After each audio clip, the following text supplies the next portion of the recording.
Thanks for joining, everyone. I'm Rob Tetrault from robtetrault.com, portfolio manager here at Canaccord Genuity Wealth Management and at the Tetrault Wealth Advisor Group. Thanks for joining. Really interesting guest I got on today. Last time he was on, he made a few bold predictions and they pretty much all came true. He wrote a piece last week, about a week and a bit ago, and I emailed him when I saw the piece. I said, Javed, I want you back on the show. He's coming back. He's back on the show. Let's bring him in. Let's delay him no longer. A man who doesn't need introduction, but I will introduce him anyways.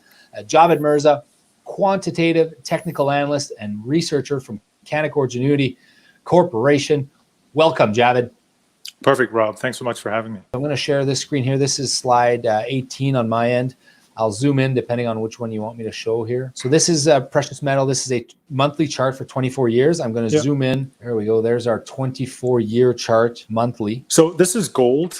So what's happening here is, gold's had a pretty good run here over the last 2 years. What I would say is if we can get above that 1840 level, which you can see it's an important resistance level, then the next upside target, I think I wrote in there is, I think around 2200. I don't think I wrote it in there. I've had that in a separate note. But what's interesting here is the commercial hedgers. They have been short for a while here. So if you scroll down to the bottom a bit, but what's happened over the last basically 2 months is they've actually started to unlock their exposure. So they actually think that gold's going to move higher too, which is a positive. So this is all of this, especially if you can get above that 1840 level, is very positive. It says the next target on the upside is around 2200. Now that's all longer term. So this is what I'd be looking at over the next 2 to 4 years. Now, if you take a look on the right-hand chart, this is what's happening with gold right here, right now. So remember, this is about a week ago. So let me just pull this up on my computer. Just want to see what's happened here. Today we closed at 1732 an ounce. Yeah, perfect. So if you take a look at that chart, you can see the levels that we've highlighted there. But basically, you see that 1677? That's important support. Notice over the last couple of weeks, we've touched that level a couple of times. We've held above it.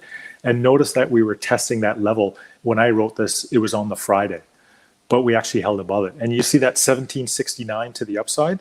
So that's resistance. So what it's looking like to me right here, right now, is it looks like gold actually wants to test that 1769 level. And if you can close above that level, that's very positive. And that's going to say the next upside target is around 1850. Now, the reason that's important is if you take a look at the chart on the left, that's a test of that major resistance level. So if you get a test of that 1840 and you get a breakout to the upside, that, you would definitely see a pretty good move. I think you could probably get to 19 or 1950 pretty quickly. But after that, I think you'd see a pretty lengthy consolidation. Okay.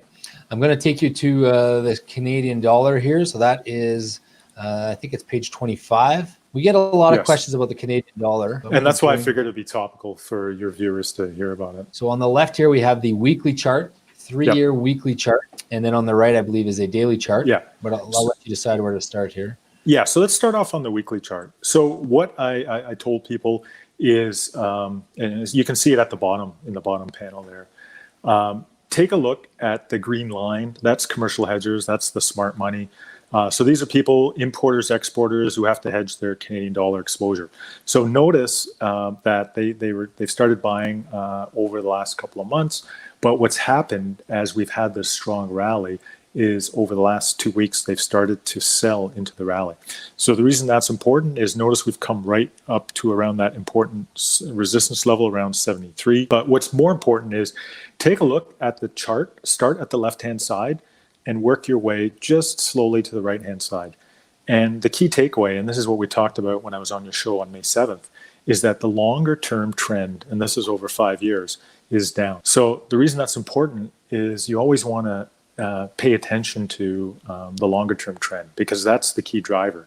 So now if you take a look on the right-hand side, and what we've done here is we've drilled down and we've taken a look at the daily chart, and this is what we were telling clients is, look, Canadian dollar looks like it is testing important resistance. And because what we were highlighting is that the smart money had been selling the Canadian dollar, that it was likely to stall here and fail. And so we were telling clients to reduce Canadian dollar exposure. Now, if you take a look at what happened, I'm not sure but basically we closed today at 73.50.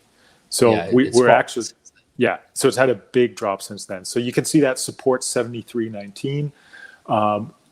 Guess what the low today was? 73.19? Close, 73.20. So we got right to that level, that support level. I think it's going to bounce around here for a little while, but the longer term view is, especially if we have this correction in the summer, because remember, the Canadian dollar is very much a commodity currency. So if, and this, Rob, this is what we talked about at the start of the show. Smart money is reducing exposure to crude. It's reducing exposure to copper. We have a lot of oil and copper producers in the country and on the TSX. So if those commodities are going to go lower, shouldn't it make sense that the Canadian dollar is going to come under pressure too? So I think, and you can quote me on this next time I come on sometime later this summer. I can't wait. Is that the Canadian dollar, I think, is going to be around that 72 to 71 cent level over. So I think it's going to drop another 2 cents over the next couple of months. Yeah, those of you that have been following me on this show or following me, those of you that are clients that have been asking us about our position on the Canadian dollar, we've echoed this statement now for a while. And we think if you're thinking of converting, if you need USD, it's likely to get worse for the CAD. So yep. I'm on your same page there as you, Javed. Perfect. Anything else you want to highlight on this one?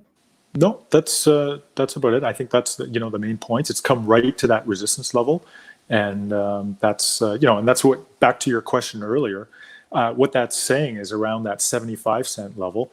A lot of portfolio managers in Canada, a lot of macro economists, they're saying that fundamentally at 75 cents, the Canadian dollar is a sell, or it's overvalued. What do you think the long term range is on that Canadian dollar? Would you ever go out like 5 or 10 years on the technical side?